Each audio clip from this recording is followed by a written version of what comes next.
শিবের এমন একটি মন্ত্র আছে যা যদি কেউ টানা 7 দিন উচ্চারণ করতে পারে মনে মনে, তাহলে শিবের শক্তির বলয় তার চারিপাশে তৈরি হবে এবং সবসময় তাকে সকল বাধা বিপত্তি থেকে রক্ষা করবে এবং মনে এক অপার শক্তি যোগাবে। বন্ধুরা, আমরা সবাই জীবনে কখনো না কখনো বাধার সম্মুখীন হই। যে বাধা কাটিয়ে ওঠা খুবই কঠিন হয়ে পড়ে, তখন আমরা বিভিন্ন প্রকার চেষ্টা করে অবশেষে হার মানতে বাধ্য হই, যার কারণে জীবনে নেমে আসে দুঃখ, কষ্ট কিংবা দারিদ্রতা। এমন পরিস্থিতিতে মানুষকে কেবল মনোবল সাহস যোগাতে পারেন স্বয়ং ভগবান। তাই আমাদের উচিত এমন পরিস্থিতি জীবনে উৎপন্ন হলে তার শরণাপন্ন হওয়া। আর আমরা জানি ভগবানের মধ্যে মহাদেবকে সন্তুষ্ট করা সবচেয়ে সহজ, কারণ তিনি সর্বদা নিজের ভক্তের রক্ষা করেন। এবং তাই দেবাদিদেব মহাদেবের একটি অত্যন্ত শক্তিশালী গোপন মন্ত্র আপনাদেরকে বলতে চলেছি, যা খুব সহজ এবং প্রতিটি মানুষ এই মন্ত্র পাঠ করতে পারবে। তবে এই মন্ত্রটি জানতে আজকের ভিডিওটি অবশ্যই সম্পূর্ণ দেখতে হবে।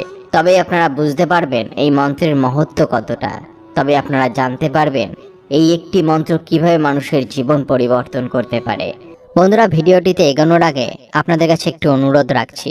আপনারা যদি এই চ্যানেলে প্রথমবার এসে থাকেন তাহলে অবশ্যই চ্যানেলটি সাবস্ক্রাইব করবেন এবং বেল বাটনটি অন করে দেবেন, যাতে সমস্ত ভিডিওর নোটিফিকেশন আপনার কাছে পৌঁছে যায়।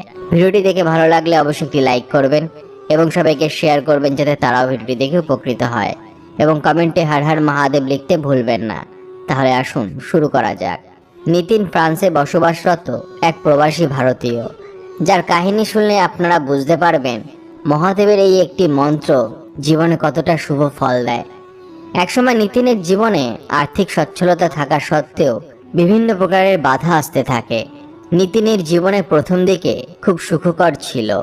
সে ফ্রান্সে একটি মাল্টিন্যাশনাল কোম্পানিতে কাজ করত এবং সেখানেই এক বাগান বাড়ি কিনে বিবাহ করে এক প্রবাসী ভারতীয় মেয়েকে।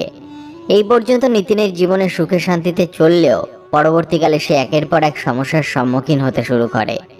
তার ভাই এবং শালীর বিশ্বাসঘাতকতা এবং কুপ্রভাব তার জীবনে গভীর প্রভাব ফেলে। প্রথমে নিতিনের ভাই তাকে জমির মিথ্যে মামলায় ফাঁসিয়ে তার সব জমি কেড়ে নেয়।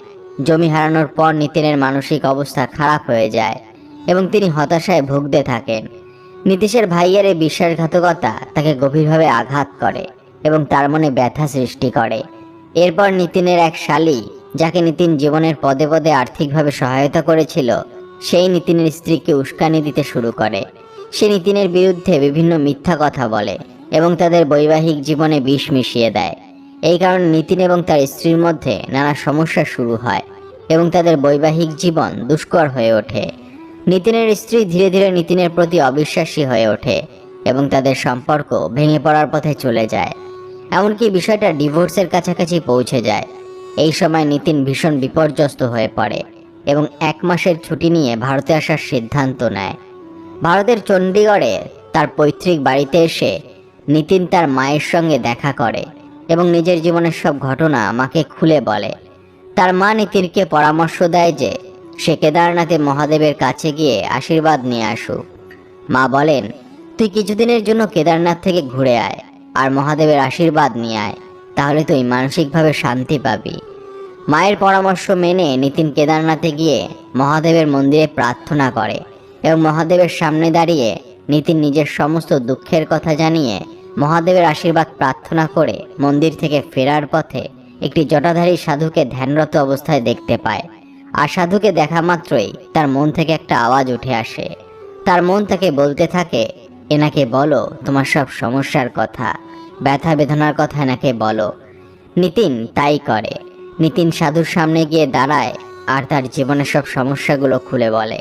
সাধু নিতিনকে বলেন, সকালে উঠে মহাদেবের এই মন্ত্রটি 7 বার মনে মনে জপ করবে।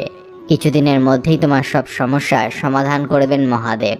নিতিন সাধুর নির্দেশ মতন মহাদেবের মন্ত্রটি প্রতিদিন জপ করতে শুরু করে। আর তার কিছুদিন পরেই নিতিনের জীবনে আশ্চর্যজনক পরিবর্তন আসতে শুরু করে। তার ভাই যে মিথ্যা মামলায় তাকে ফাঁসিয়ে তার জমি কেড়ে নিয়েছিল, সে নিজে নিতিনের কাছে এসে ক্ষমা চায় এবং জমি ফিরিয়ে দেয়। এর ফলে নিতিনের মানসিক বোঝা অনেকটাই লাঘব হয় এবং সে স্বস্তি পায়। অন্যদিকে নিতিনের স্ত্রী ধীরে ধীরে নিজের ভুল বুঝতে পেরে নিজের উপরে অনুতাপ করে। সে বুঝতে পারে যে তার শালী তার মন বিষিয়ে দিয়েছিল এবং নিতিনের বিরুদ্ধে মিথ্যা কথা বলেছিল।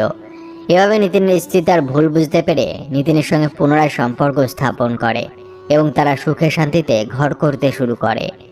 এইভাবে এই মন্ত্রের প্রভাবে মহাদেবের আশীর্বাদে নিতিনের জীবনে আশ্চর্যজনক পরিবর্তন আসে। নিতিনের জীবনের সব সমস্যার সমাধান হয়ে যায় এবং সে তার পরিবার সহ সুখে শান্তিতে জীবনযাপন করতে থাকে।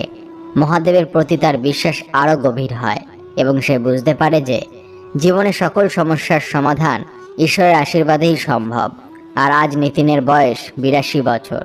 সে আজও প্রতিদিন নিয়মিত ভোরবেলায় উঠে এই মন্ত্রটি ভালো মতো জপ করে।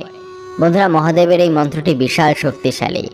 আপনি জীবনে যে সমস্যাতেই থাকুন না কেন, এই মন্ত্রটি পারে আপনাকে উদ্ধার করতে। তবে তার জন্য একাগ্রতার সঙ্গে প্রতিদিন সকালে ঘুম থেকে উঠে এই মন্ত্রকে 7 বার জপ করুন। চাইলে আপনি আরও বেশিবার জপ করতে পারেন। আর এই মন্ত্রটি হলো শ্যাম সদাশিব, যা 7 বার পরপর এক মনে উচ্চারণ করতে হবে। আর তাহলেই মহাদেবের আশীর্বাদে আপনার সব সমস্যার সমাধান হবে। এবার চলুন কিছু অনুপ্রেরণামূলক উক্তি শুনে নেওয়া যাক। জীবনে চলার পথে পথ পরিবর্তন হয়, কিন্তু বন্ধুত্বের বন্ধন চিরকাল অটুট থাকে। জীবনের সবচেয়ে মধুর স্মৃতি হলো বন্ধুত্বের স্মৃতি।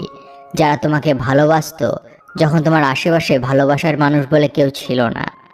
দুঃখের স্মৃতি প্রতিটি মানুষের জীবনে আসে। জীবনে খারাপ স্মৃতি থাকলে কিছু ভালো স্মৃতিও থাকবে। তাই আফসোস না করে ভালো স্মৃতি মনে রেখে জীবনে এগিয়ে যান। আপনার জীবনের সমস্ত খারাপ এবং দুঃখজনক স্মৃতি পিছনে রেখে একটি নতুন আশা নিয়ে আপনার নতুন দিন শুরু করুন। কিছু স্মৃতি অবশ্যই কষ্ট দেয়, কিন্তু পুরনো স্মৃতি মনে রাখাটাই অনেক মজার ব্যাপার। সবসময় মানুষের সাথে তাল মিলিয়ে চলার চেষ্টা করবেন না, এতে আপনার নিজস্ব ব্যক্তিত্ব থাকবে না। সাফল্য, খ্যাতি এবং সম্পদ হলো ক্ষুদ্র শাখা, যা মহান ব্যক্তিত্বের একটি বড় কাণ্ড দ্বারা সমর্থিত। সৌন্দর্যের চেয়ে ব্যক্তিত্ব বেশি গুরুত্বপূর্ণ, কিন্তু কল্পনা তাদের উভয়ের চেয়ে বেশি গুরুত্বপূর্ণ। একটি মহান ইতিবাচক মানের চেয়ে আকর্ষণীয় আর কিছুই নেই। সময়ের সাথে সৌন্দর্য কখনোই ম্লান হয় না। সর্বদা নিজের উপরে বিশ্বাস রাখুন, নিজেকে প্রকাশ করুন। ব্যক্তিত্ব নিজেই তৈরি হয়ে যাবে। আপনার উজ্জ্বলতা অর্থ উপার্জন করতে পারে, কিন্তু আপনার চারিত্রিক বৈশিষ্ট্য হৃদয় জয় করতে পারে। মানুষের কাজ এবং উদ্দেশ্য তার মনোভাবকে সংজ্ঞায়িত করে। সময়, চেহারা, সম্পদ এবং খ্যাতি সংশোধন করার ক্ষমতা আছে, তবে এটি সর্বদা একটি আশ্চর্যজনক ব্যক্তিত্বের কাছে মাথা নত করে। সময় দ্রুত চলে যায়, এর সদ্ব্যবহার যারা করতে পারে তারাই সফল ও সার্থক বলে পরিচিত হয়। সর্বোৎকৃষ্ট আয়না হলো একজন পরম বন্ধু। কোনো বিষয়ে প্রস্তাব করা সহজ, কিন্তু নির্বাহ করে ওঠা কঠিন। যেখানে দেখিবে ছাই, উড়াইয়া দেখো তাই, মিলিলেও মিলিতে পারে অমূল্য রতন। জীবন থেকে পাওয়া অভিজ্ঞতা একটা শিক্ষা দিয়ে যায়। তুমি কারোর সাথে ততটাই মেলামেশা করো যতটা সে তোমার সাথে করতে চায়। ভালোবাসা আর বন্ধুত্ব সবসময় মন থেকে হয়, স্বার্থের জন্য নয়। জীবনে দুটি জিনিস ভাঙার জন্যই তৈরি হয়, একটা হলো শ্বাস প্রশ্বাস, আর একটি হলো সঙ্গ। যদি শ্বাস বন্ধ হয়ে যায় তাহলে মানুষ একবার মরে, আর যদি কারোর সঙ্গ চলে যায় তাহলে মানুষ বারবার মরে। এইসব স্মৃতি কেন মুছে যায় না? লোকজন তো এখানে মুহূর্তের মধ্যে আলাদা হয়ে যায়। জীবনে লোকজনের আসারও একটা উদ্দেশ্য থাকে। কেউ তোমাকে পরখ করে দেখবে, কেউ তোমাকে শিখিয়ে যাবে, কেউ তোমাকে ব্যবহার করবে, আর কেউ তোমাকে জীবনের সঠিক মানেটা বুঝিয়ে যাবে। আমার একটা ভ্রম ছিল যে তুমি আমার জীবন সঙ্গী, তুমি চলতে তো আমার সঙ্গে, কিন্তু অন্য কারোর খোঁজে। শখ সেখানেই ভালো যেখানে তোমার স্বাভিমান বন্ধক রাখতে হয় না। জীবনের সমস্যা যতই হোক না কেন, চিন্তা করলে ওগুলো আরো বেশি হয়ে যায়। চুপ থাকলে অনেকটা কম হয়ে যায়, আর সহ্য করলে একদম শেষ হয়ে যায়। আর ভগবানের প্রতি কৃতজ্ঞতা জানালে সেটা খুশিতে বদলে যায়। বন্ধুরা, ভিডিওটি দেখে যদি ভালো লাগে তাহলে অবশ্যই একটি লাইক করবেন এবং সবাইকে শেয়ার করবেন, যাতে তারাও ভিডিওটি দেখে উপকৃত হয়।